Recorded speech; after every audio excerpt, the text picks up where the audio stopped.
All right, welcome. So we're here with our first messaging subcommittee meeting. Yay! So thanks for being here. I think it would be great to go around and just, well, I guess we have all board members right now, so maybe we don't even need to do that until Jackie comes on. So we'll hold off on like doing introductions. But we've got Laura on the phone. And Catherine and Jay, and then Jackie's still trying to connect. She said she's trying a different device right now, so hopefully she'll hop on. And then when she comes on, maybe we can do introductions just to make sure. So, one of the goals of this was to combine kind of staff being involved with our board members and members of our educator advisory committee to really focus in on some things that we need help with. And we need some advice and guidance, and to involve you all more closely in that. And so, really thankful that you all can be here. I sent out a little kind of two-pager that gives an overview. Oh, there's Jackie. Yay. Hey, how are you? Great. So we wanted to do a quick introduction. I held off on that until you hopped on. We can maybe just go around quickly here. I think everyone knows us, but just to start off. So I'm Lisa Regal, the Deputy Director here at Maker Ed. I'm Jackie Spicer, the Development Director at Maker Ed. Stephanie Chang, I'm the Director of Programs. And Brianna Flynn, the Communications Manager. And then we have on the phone, Laura. Do you want to introduce yourself? Sure. I'm Laura London, and I'm a consultant and have known and worked with Maker Ed for a number of years, going back to when I was with Autodesk on the education team there. Great. Thanks, Laura. Jackie, maybe do you want to go next? I'm Jackie Moore. I'm the founder of a space. Echo. Oh, let me mute myself here while you're talking. Is that better? Okay, I'm Jackie Moore. I'm the founder of a youth-based makerspace and the Chicago Southside Mini Maker Fair. And I'm Catherine Nash, and I am with Cognizant Technology Solutions. I'm Jay Melican. I work at Intel, and I do marketing and sales and work on our Maker products. Great, thanks everyone. So we sent out a little kind of two-pager to give a structure for our meeting today and some things to peruse. The main point of today is to kind of get us all caught up to speed a bit on what we've done so far at Maker Ed, as far as our messaging is concerned. Maybe if you're not talking, can you mute yourself just so I'm still hearing a little bit of an echo. Okay. I can mute people, but there we go. Not coming up. A little down here. There you go. Okay. All right. So,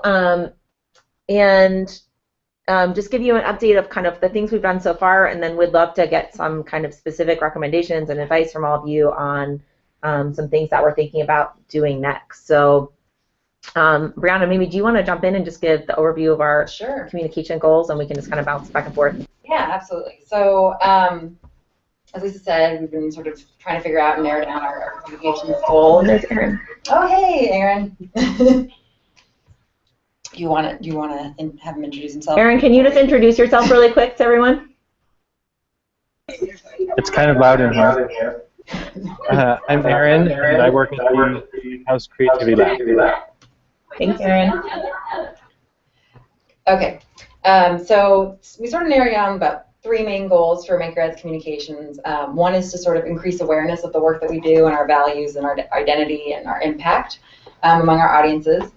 The second is to improve the clarity, and I think this is a really big one, of our values, our work, our impact, our audiences. And then the third is to create more engagement opportunities for our audiences. So ways to get involved, whether that's signing up for a newsletter or donating or following us on social media or just talking to us at an event, just ways to engage with our organization. And then we also sort of identified a few different audience categories.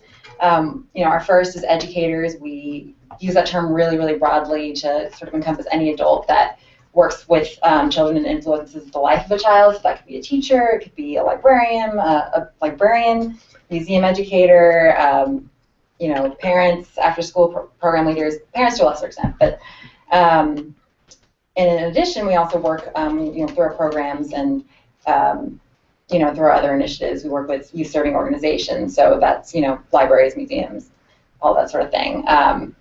And for both of these audiences, I think we would say they can break them down into sort of 3 different categories. Some who are really familiar with making and really into this world. Some who are have an idea of what it is but are still learning more, and then some that are completely new and are trying to wrap their heads around it. So I think when communicating with each of these different audiences, there's different needs we try to keep in mind.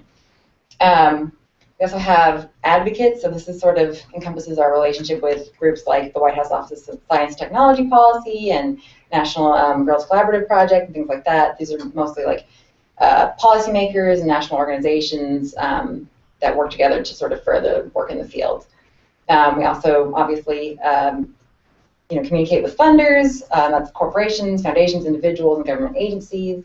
And then press as well, anyone who really is interested, members of the media who are interested in writing about us. And generally they write less about maker education specifically and more broadly about like science or technology or creativity or education, obviously. So yeah. Yeah, so when we think about all of our audiences too, then we have run into various challenges. So we have challenges that we know that we faced in like thinking about who we are. I know we've heard some when we've talked at board meetings about this too, about some challenges where people either going on our website or they're just talking to us and aren't quite sure what we do, right? But kind of wanted to open it up before we got into even like the history of things that we've done to clarify our messaging over time to all of you of things that, you know us, you've all been interacting with us in some way, shape, or form over the past few years about challenges that you see that we have as an organization with messaging about who we are. It could be to any of these audiences that we mentioned, but we'd love to hear from all of you, and then we'll definitely fill in things that we know or recognize and have heard as well.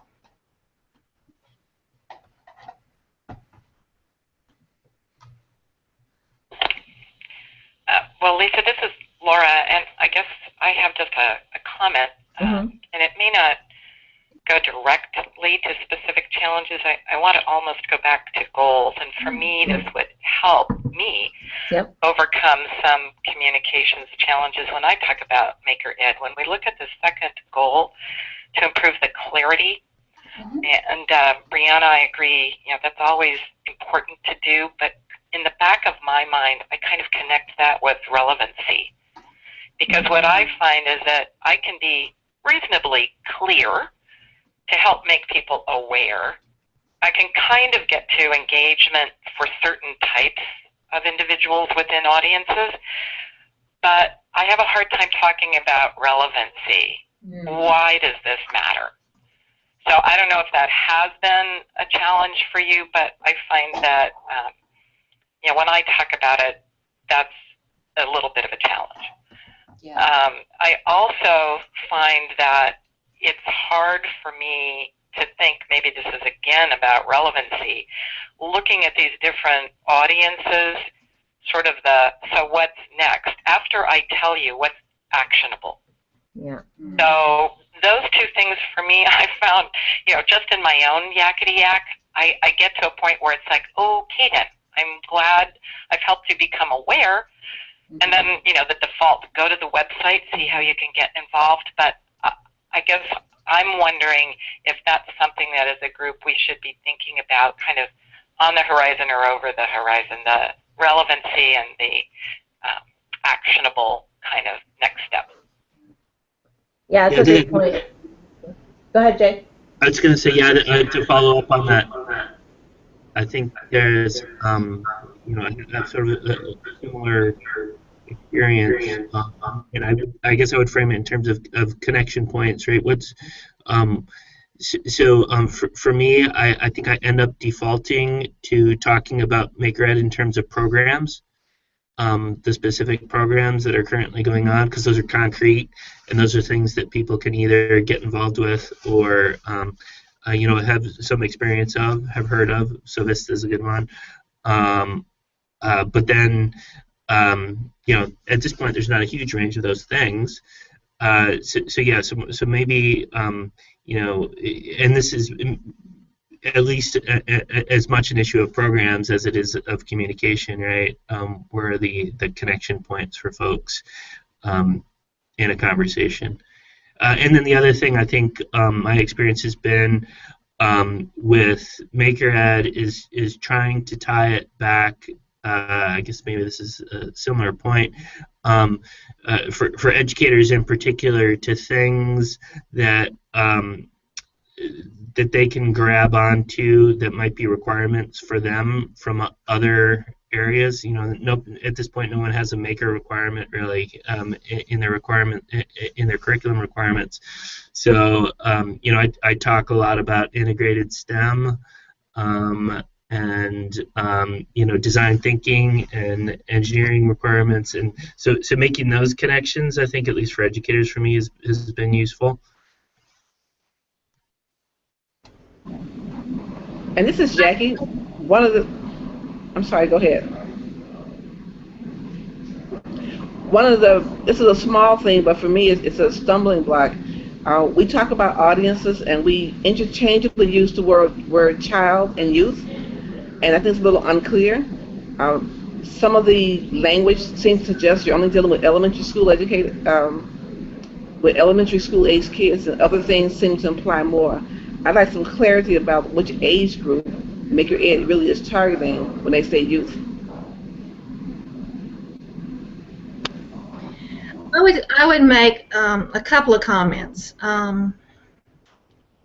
When I read your materials,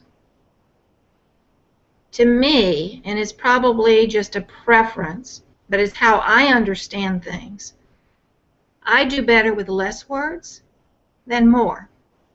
So getting to the point and being succinct. You can only say maker so many times before everything sounds the same. So as you transition even through programming, a young maker sounds the same as a maker core. A maker core sounds the same as a maker school. And so there's no, you can't conceptualize what you're actually doing. People will say to me, what do they do? I can't figure out what they do. And I'm not sure that you've really distinguished yourself as a resource as opposed to a provider. And there's this kind of commingling of the two because your hands are involved in implementation. And that's really not what you are or who you are, but yet you have to have some of that in order to be successful as a resource. So, when I think in terms of organizations, I always think of mission, vision, objectives. And they should be able to cross all audiences. There shouldn't be any confusion with those, regardless of who your audience is. So that's really where I would probably focus my attention, is being more succinct with your messaging and who you are and what you do and what you're trying to accomplish. There are a lot of words. When I was reading through all these materials, there's a lot of words. I'm not sure all those words are doing you good. So maybe taking a look at that. Yeah, these are all super great points. I think just to address a couple things, and anyone else feel free to chime in, but going back to even what Laura started with relevancy, I think that's a great point. I think we've been lumping that in with clarity, but it might be nice to tease those out a little bit more so we are more clear even about our specific goals and not kind of lump a bunch of things into one. Totally agree, Jackie, with the youth and child. Our vision statement has every child a maker, but we use youth a lot in our stated, Usually you know, in our mission, all that kind of stuff, because we are more than just elementary school, but it's great to be reminded of that. And then one of the things that I end up doing because of that very issue is I call them learners.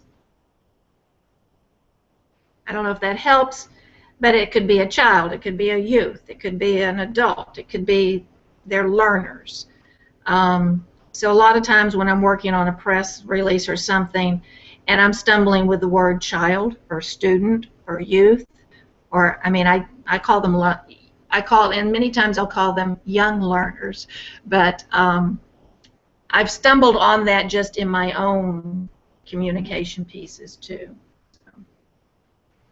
yeah, thanks, Aaron. Aaron said he agreed with the learners comment in the chat box. So, yeah, and the other interesting thing too, Jay, it was interesting that you brought up that you tend to talk about our programs, because that was something we really struggled with as an organization. And when we first started, that's how we would always describe ourselves too. You know, Maker Ed is this organization, and we do Maker Core, Maker Vista, and we always kind of went into our programs. And then, you know, if you dove into any of the history at all, you saw we kind of went, okay, wait, but what we do is more than just those programs. You know, we do things like professional development, and we offer resources, and those, you know, blend across programs. But then it's so we've been trying to make that shift to like talk about what we do in a different way without our programs. But then it also sometimes there's this gap between like Laura was saying, and I think someone else said too, the what next, or how you get involved, because kind of how you get involved though is through those programs.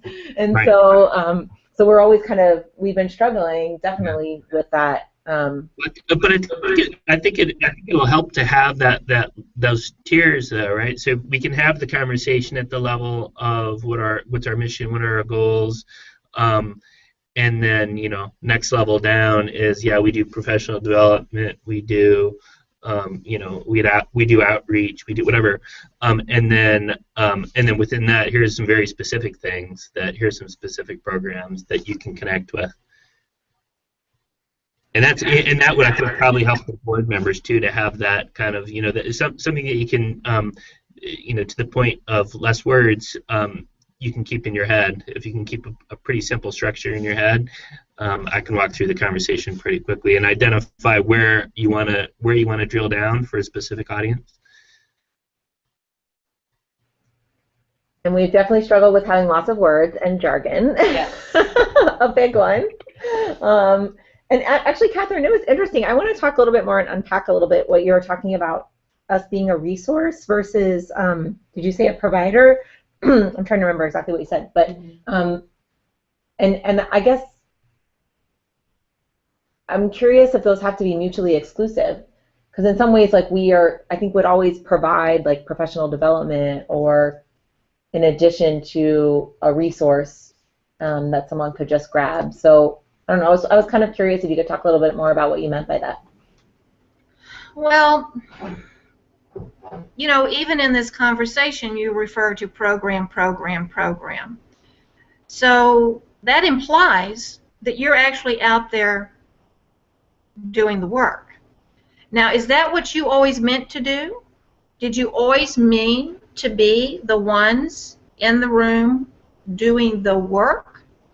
Or are you trying to be that organization that provides the resources so that others actually are doing the work? I mean, you don't have a staff to run program, so you don't want to make people think that you're a program provider. And sometimes when you're looking at your materials, it comes across as a provider, and then maybe someone will call you up and just assume that you can come out and do such and such.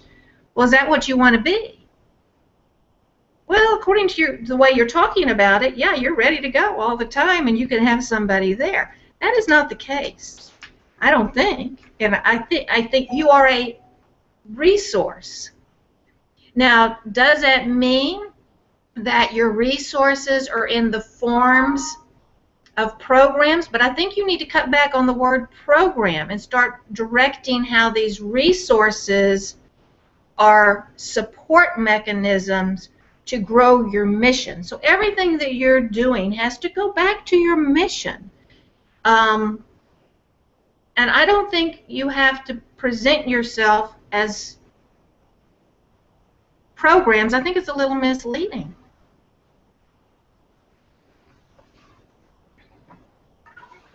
I'm curious if anyone else has, either in this room or, yeah. Go ahead. So I have, been around the organization for a little while.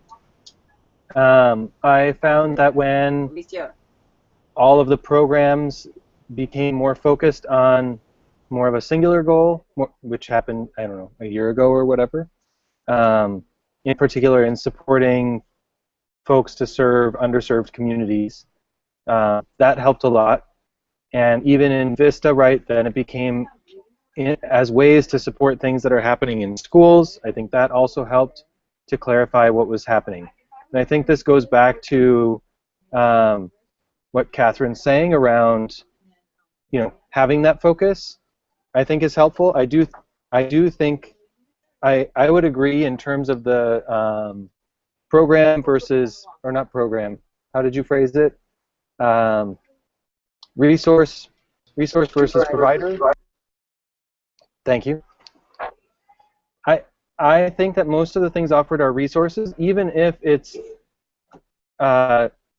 supporting people to run a summer program by doing PD via Google Hangout. That's still a resource that's supporting X museum to make maker programming happen.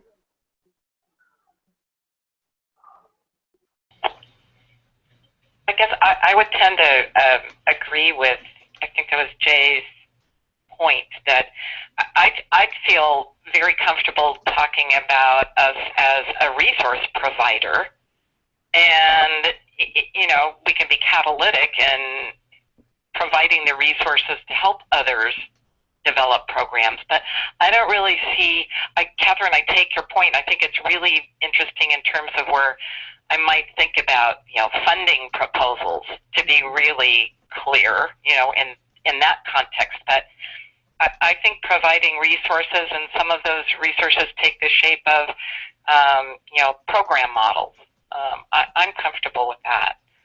I guess, Lisa, if I could, I want to just go back and raise another. It's about words and meaning for me, and this is, again, just my background.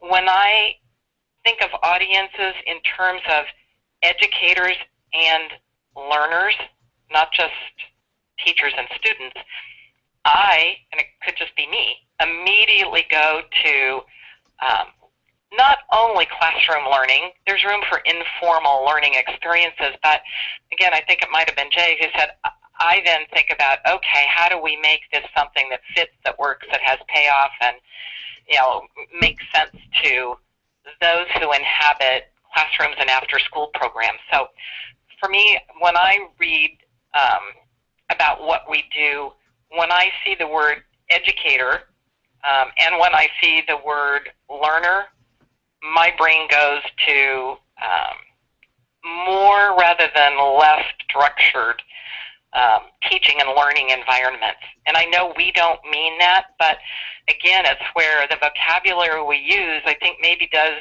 become or need to become differentiated in certain contexts if it's funding or talking with advocate organizations. But it's kind of a slippery slope for me there. I don't, when I hear the word educator, I don't necessarily go to a librarian or a mentor or a parent. And I could be dead wrong, but You may be dead wrong about that myself. You may be dead wrong, but not alone. I also, when I hear educator, I think more formal. So I tend to use the term facilitator. I talk about learners and facilitators. And that's because I'm very much invested in learner-centric programming, and therefore the learners take responsibility and facilitators there as a helper, whether that facilitator is an official mentor or a subject matter expert. From my view, the learner should be at the center of it all. I stay away from teacher, and I use facilitator. I remember putting the first job description together for someone who might lead one of these programs, and threw away instructor, threw away teacher, used facilitator. I think we've used coach a couple of times. You know, because even in panel discussions, I'll say that the Eagle Scout is better than the teacher when going into a making situation, just to so people won't, so they can think more broadly about what this is all about. Teachers really cubbyhole what's going on. It narrows it a lot. Yeah, we've gone back and forth about facilitator, educator. Right. A lot. So it's interesting to hear that again. That it's kind of. Yeah, but you are. So. Well, but we are about education, right? I mean, it is. Yeah.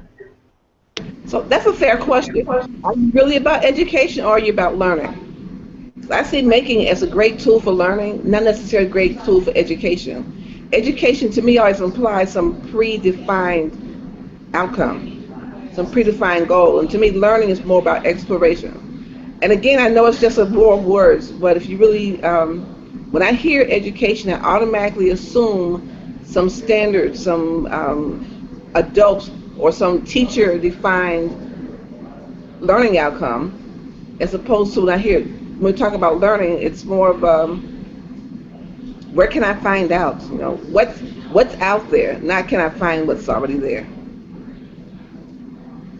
Where I go as well, and I like talking about making in the context, as we said, you know, similar to design thinking or integrated STEM, and then I can go to those learning activities, learning experiences, broader learning outcomes. And again, maybe these are distinctions without a difference, but I think when we get to where we're talking with advocates, funders, and press, they become, you know, they carry meaning that may be assumed even if we don't mean that to be the meaning. Yeah, definitely. And there might be certain contexts where, I mean, in some cases, yeah, exactly, it's more appropriate to use one word or the other. Exactly. Yeah. Mm-hmm. I would agree with the idea that there are different contexts. As an example, I think people often will talk about STEM with relation to making, but I don't think that making is necessarily about STEM. But you know, if we're applying for a STEM grant, then obviously I'm going to highlight that part of the program.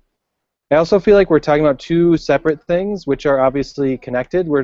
Seems like we're talking about what making is and maker education is, as well as how the organization is defined. And it may be helpful, you know, I don't know that this would happen today, but at least to, in some ways, to have those two conversations as two different conversations, because it took me a little while to like kind of separate out what we were doing there. Just quickly back to the question about the Maker Ed initiative definition. I know that when people come to our trainings, they often ask us what Maker Education is about, and Maker Education Initiative is about. You know, we point them to the resources and we talk them through it, but it is pretty clear that we do need to I think consolidate the language and make it clear. And then another piece that's kind of an offshoot of that is how Maker Education Initiative is related to kind of, you know, partners. So when we offer a PD, people are having a hard time finding it, as an example.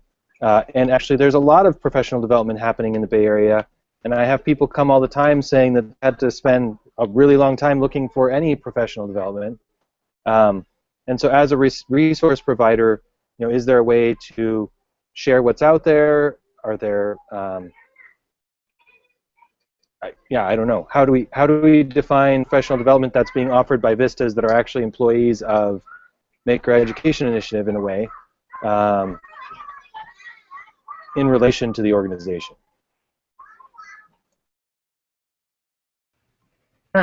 Yeah, that's a great point. So I think for this discussion today, we definitely, just to clarify, we want to focus on Maker Ed as the organization.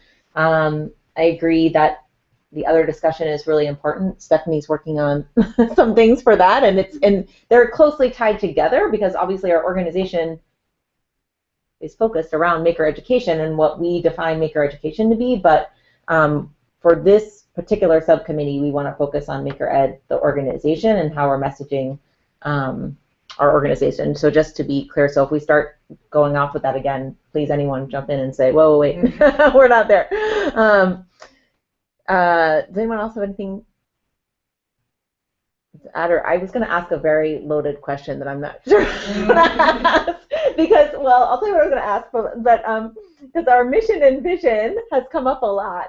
And so my question I'm afraid to ask is kind of how we feel about that mission and vision and goals of our organization as they exist right now on our website. Trey's going to kill me, by the way, for asking this question. He's going to kill me. But if you know, in our messaging, if everything needs to be tied to that and stuff like that, I mean, I'm throwing it out there. I can make a subset of that question. We can try and focus it a little bit, which is I have gotten feedback that our vision, which we do very much believe in, can be confusing, though, every child a maker, if someone is not familiar with who or what a maker is. So I think that would be really interesting to get your reactions and thoughts on as well. Well, I'll jump in. Look, Laura, I agree. I think for people who get it, it's wonderful. And for people who don't get it, starting with the word child and what does being a maker mean, it just kind of hangs out there. So I'm fine with it as a vision statement as long as it's very quickly bumped along with something that's more concrete, I guess, if I could put it that way. Yeah. And for me, the mission is a little well worded, well crafted, but again, it ends with as a whole through making, and making what? For me, it begs a question rather than makes a statement. Yeah. But again, that's just me, and so I just moved the conversation along. Although going back to Catherine, I think it was Catherine's point, the mission, the vision, and I always throw in strategy before objective. I think making sure mission, vision is really clear and resonates without requiring more words, either spoken or written, is good. I'm not suggesting throwing the baby out with the bathwater here, but you know, that's just my reaction. I actually, I feel like I'm kind of directly contradicting what you just said, Lisa. But I feel like the question of making and what is making is really important, because even people who do understand it don't necessarily understand it the same way that we're thinking about it and working towards it. So, you know, somebody would say like, oh, I think making is, you know, putting LED lights on things, or I think making is about robotics, or I think, you know, making is very specific things when we, you know, or it's everything, and like, you know, following the directions on a mac and cheese box is making, or something like that. And I think that we need to stake out our definition. Otherwise, people are going to bring their own meanings to it, and it's not going to be the same as ours. So yes, and I mean, I think we need to do that, and it's part of what Right. we're saying is that Stephanie is working on that, and we're going to involve folks in thinking about what that is. But we need to focus this group. So, but I think it's hard. I mean, I think because what we're getting to is that when we look at the specific messaging for our organization, it's hard to not talk about it. Yeah. What do we mean by making? Which is like the bigger question. I'd like to on the mission statement, it explicitly states that you want to develop competence in STEM topics. So that's STEAM rather, I'm sorry. So that means that humanities-based making is not part of your mission. So making for social good is not part of your mission. Is that a true statement?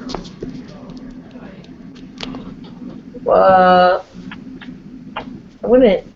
Well, it's interesting perception. I mean, I wouldn't say that we would ever say that making for social good is not part of, but I think that in a lot of instances that involves team in that making. But So if I'm making this craft,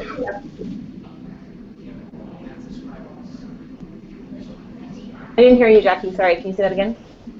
so if my making is purely crafts and I'm making things for homeless people, and I'm not being creative about it. I'm following a pattern, so it's not really artistic. I'm producing something very production oriented, or I'm producing these items for entrepreneurial reasons. Is that outside the scope of the mission? Because the mission explicitly states creating the confidence in STEAM learning. And it's not meant to be a challenge. I'm just curious. Is the answer yes or no? Is it STEAM only or STEAM plus? I think in some ways it's STEAM plus, which is why that, and learning as a whole is kind of also in the mission statement. But I think it is very much about like a kind of learning or a kind of facilitation or a kind, which can, with that list of science, technology, engineering, math, like that can get sort of feel like it's being pushed down because the focus is on those specific fields. Yeah. Okay, so I got up and let the dogs in, so maybe I missed something. Am I the only one that thinks that the mission is every child a maker, and that the vision is actually bringing the contextually what that means in terms of who you are and what you're trying to accomplish? I mean, are you all saying this other definition is your mission, or did I miss something? No, I think the vision is every child a maker, which is like the vision is. That's where I'm wrong. I disagree. Well, yes, I mean that's how we currently laid out. Right now, our vision is every child a maker. Yes. And I think that, I mean, when I think about vision, yeah, I think like it's what the world is going to look like when we no longer need to exist. Okay, well, I think that's cattywampus. I think the mission is every child a maker, and your vision is another. I may be out in left field, and I'd have to think about it someday when I'm alone. Feeling right to me.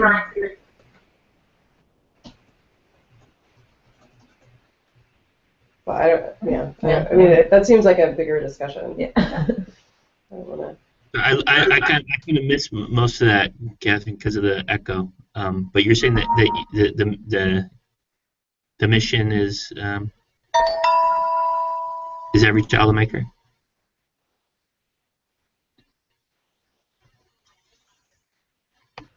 You're muted, Catherine. Yes.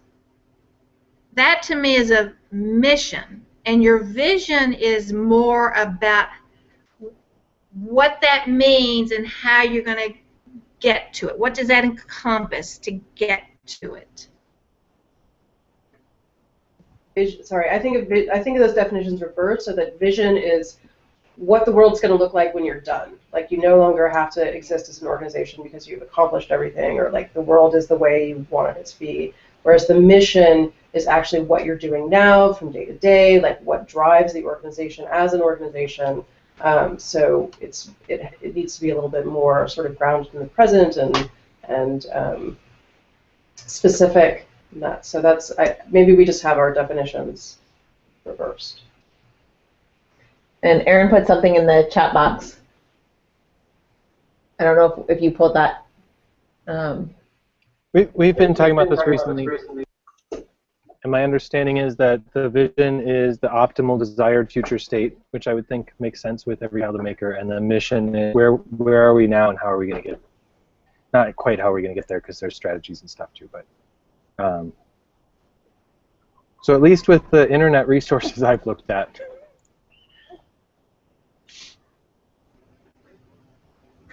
So I would say, back to the original question, I actually think that as it is on the website, the mission is not bad. I agree that it's kind of maybe feels a tiny bit overly crafted in terms of there's a lot of words and you kind of gets lost at the end. It's hard to remember all the way through what you're trying to get at. But as a elaboration on the vision of every child a maker and explaining sort of what are the focus, what do we mean by a maker, I think giving all young people opportunities to develop creativity, to develop confidence, and to develop these interests makes sense. It's just sort of wordy. Okay, so I want to be conscious of time because we've got like about 10-ish minutes left. And I want to think through a little bit of next steps. And I mean, obviously we've got some issues that we're going to address, which is why we've got this subcommittee, because they're going to help us. But we've known this for a while, and we've been really, I mean, we're a startup nonprofit, and we've gone through various iterations of, from day one, even saying, do we work directly with youth? I mean, that was a question that was really on the table, and we had to go, wait, no, okay, we're not a direct service provider to youth.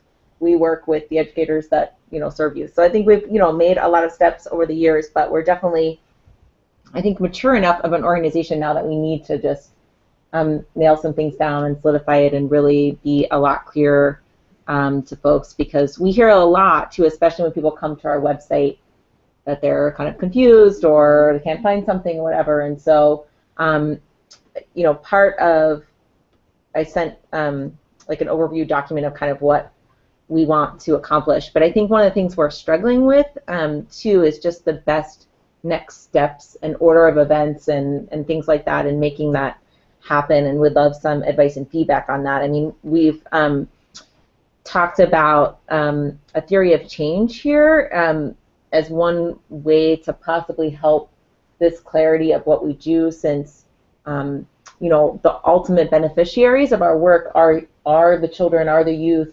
but we aren't direct service providers to youth. And so how do we make sure that we're communicating that the resources we provide and the support that we provide eventually leads to youth and connects to our vision in a meaningful way? And so, we've heard in the past it would be meaningful to have a graphic or something on our website that really shows how we're supporting educators and how that eventually affects youth. We definitely need some messaging documents, like more of an elevator pitch, talking points, things like that, that can be less jargony, more succinct, that can really help us get, clearly communicate, and also help all of you. I mean, because you're our partners and you're out there communicating about us, so that we can help all of you to do that as well. And eventually would really like to reorganize our website and transfer a lot of this there too, so that it's really clear when people come to our site that they know who we are, what we do, and that they know ways to get involved, because that's come up here too, and that's really important to us. So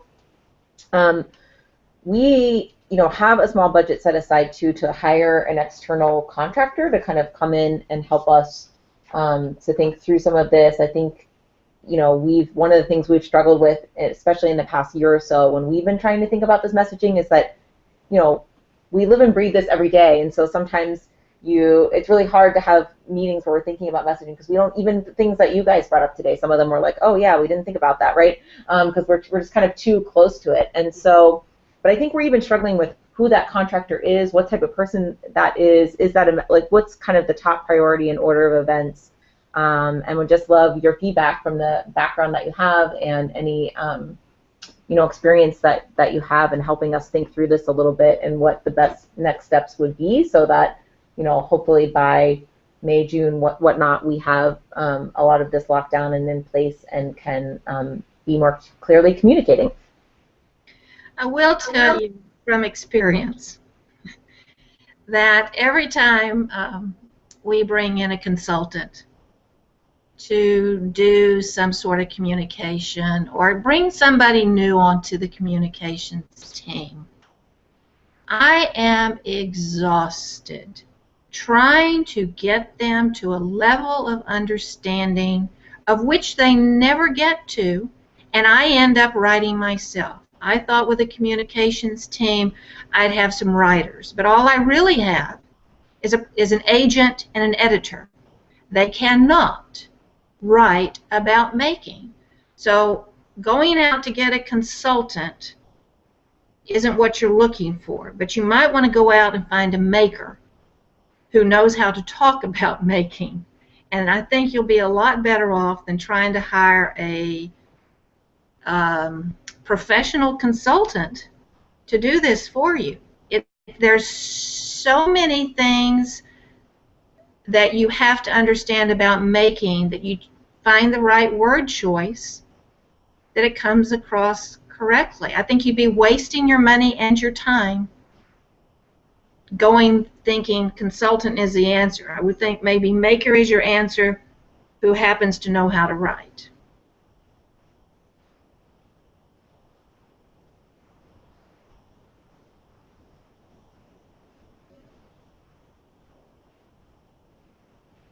Does anyone else have thoughts on that? That's a great point, Catherine. Yeah. I'm trying to think of people in particular who might be good. I think that's a very good point. That the time you'll invest in bringing somebody up to speed is probably not worth it. But you guys know. I mean, you guys know a bunch of folks who write, right? And who are makers.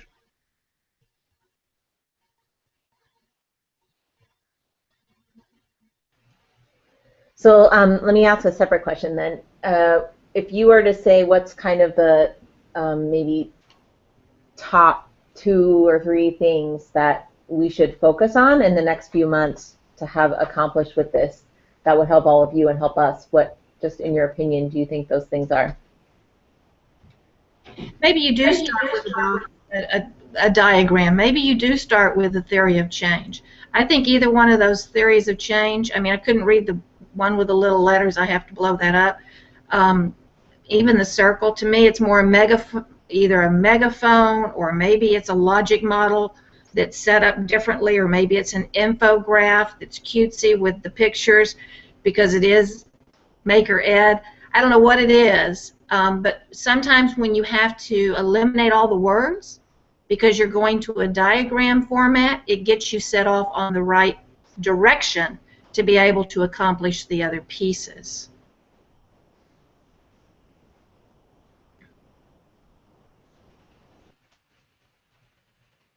Hey.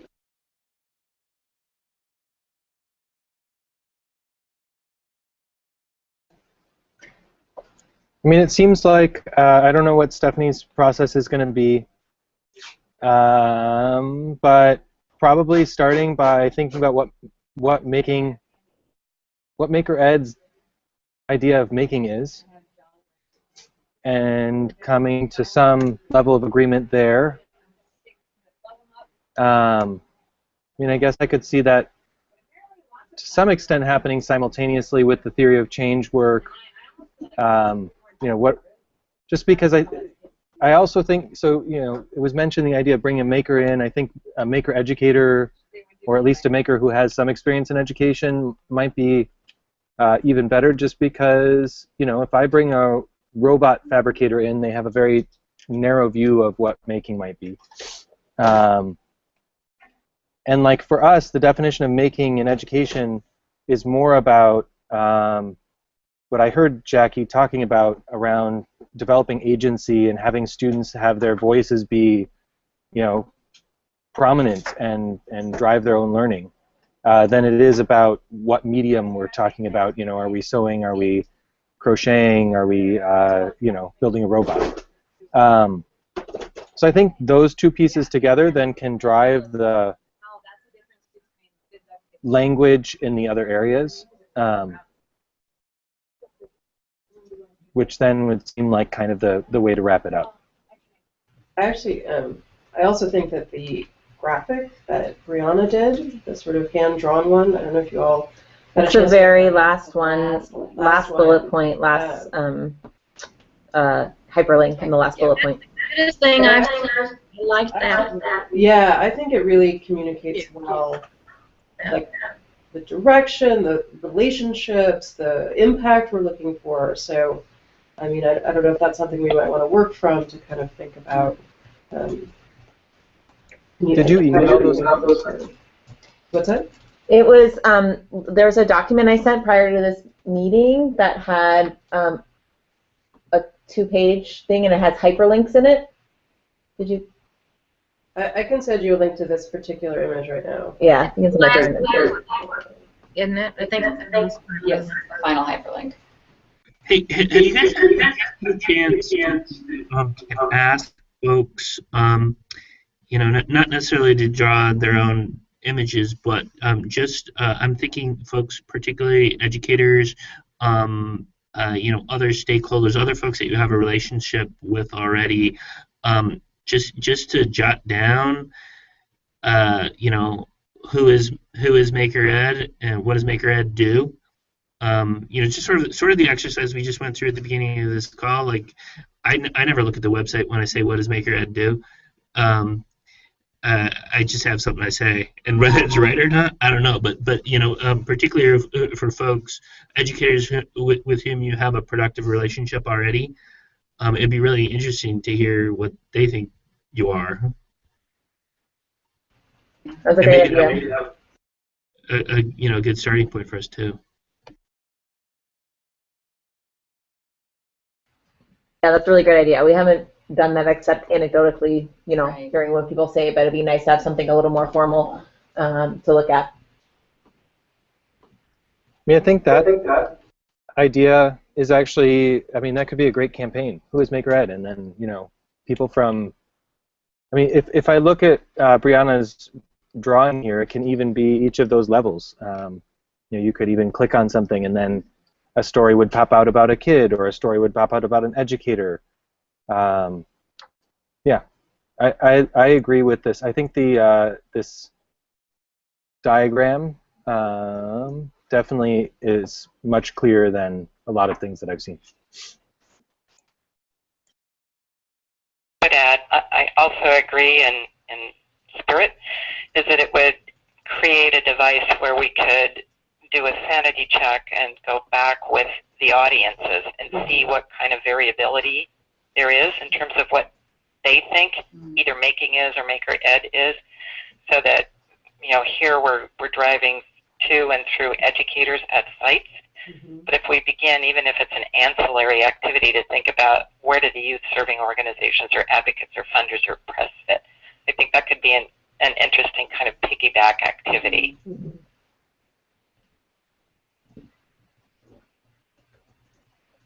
This is really great. I'm so excited. So I want to be conscious of time because it's 1 o'clock now. Well, 1 o'clock here. Thank you all so much for this, because this is very, very helpful. It gave us a lot to think about. We're going to hit the ground running again at the new year, so I might send out a doodle poll still even before the holidays, just to get something on the books for all of us early in the year. So just kind of stay tuned for that. Really can't thank you enough, because this feedback is really important, and you brought up a lot of things for me to think about. I know, I'm sure it's for everyone else. So we probably won't see many of you, but have a really great holiday and Happy New Year, and look for some stuff from us for early in January. We're going to get clarity in 2016. Yes.